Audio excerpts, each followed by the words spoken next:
Chicken biryani செய்முறை சொல்கிறேங்க. முதல்ல அரைக்க வேண்டியதை அரைச்சிக்கலாம்.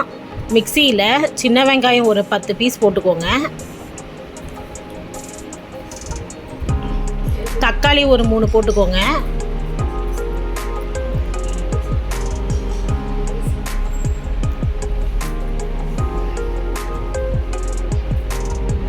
இதுக்கு தேவையான சீரகம், மிளகு, சோம்பு, பட்டை, லவங்கம் நமக்கு வாசத்துக்கு எவ்வளோ பிடிக்குமோ அந்தளவு நீங்கள் தேவையானதை போட்டுக்கோங்க. இஞ்சி பூண்டு விழுது ரெண்டையும் அரைச்சி சேர்த்திக்கோங்க. அப்புறம் கருவேப்பிலை, கொத்தமல்லி தழை, புதினா தழை போட்டுக்கோங்க. பச்சை மிளகாவும் இதிலே போட்டுக்கோங்க. காரத்துக்கு தேவையான வேணும்னா கொஞ்சம் பிரியாணி மசால் போட்டுக்கலாம். அதை அரைச்சி வச்சுக்கோங்க. இன்னொரு வாணலியில் எண்ணெய் ஊற்றிக்கோங்க. நெய்யும் கொஞ்சம் ஒரு 2 ஸ்பூன் நெய் சேர்த்துக்கோங்க.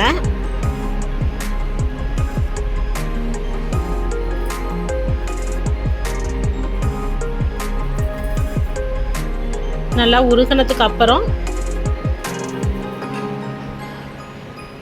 பிரியாணிக்கு தேவையான மராட்டி மொக்கு, அன்னாச்சி மொக்கு, பட்டை, லவங்கம், பிரியாணி இலை சேர்த்து நல்லா வணக்கிக்கோங்க. அப்புறம் நீல வாக்கில் அரிந்த பெரிய வெங்காயமும் ஒரு 5-6 சின்ன வெங்காயமும் டேஸ்ட்டுக்கு போட்டால் நல்லாயிருக்குங்க. போட்டு நல்லா கோல்டன் ப்ரௌன் ஆகிற முடியும் நல்லா ஃப்ரை பண்ணுங்கள். வெங்காயம் எந்த அளவுக்கு வணங்குதோ அந்த அளவுக்கு பிரியாணி அப்போ தான் டேஸ்ட்டாக வருங்க.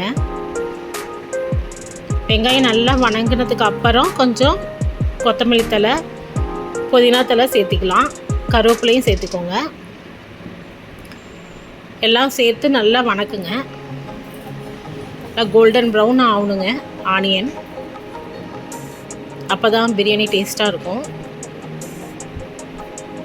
அதுக்கப்புறம் நம்ம க்ளீன் பண்ணி வச்சுருக்கிற சிக்கன் பீஸை போட்டுக்கலாம்.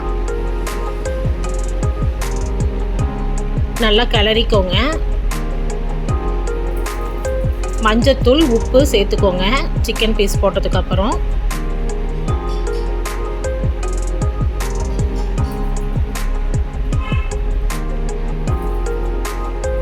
நல்லா வடசட்டியிலே நல்லா கிளறிக்கோங்க. அப்புறம் தயிர் ஒரு 2 ஸ்பூன் போட்டுக்கோங்க. சிக்கன் சாஃப்டாக இருக்கும்.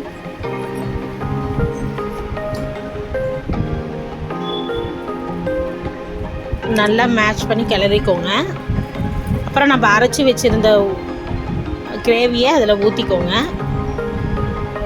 நல்லா கிளறி விட்டு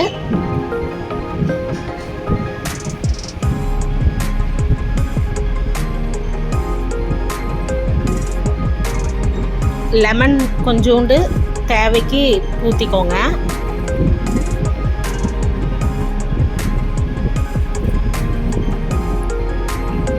நல்லா கிளறிக்கோங்க.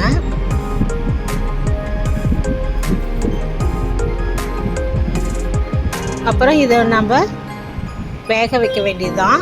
இதுக்கு தேவையான பிரியாணி அரிசி நான் 3/4 உலக்கு எடுத்திருக்கேன். நீங்கள் தேவையானதை எடுத்துக்கோங்க.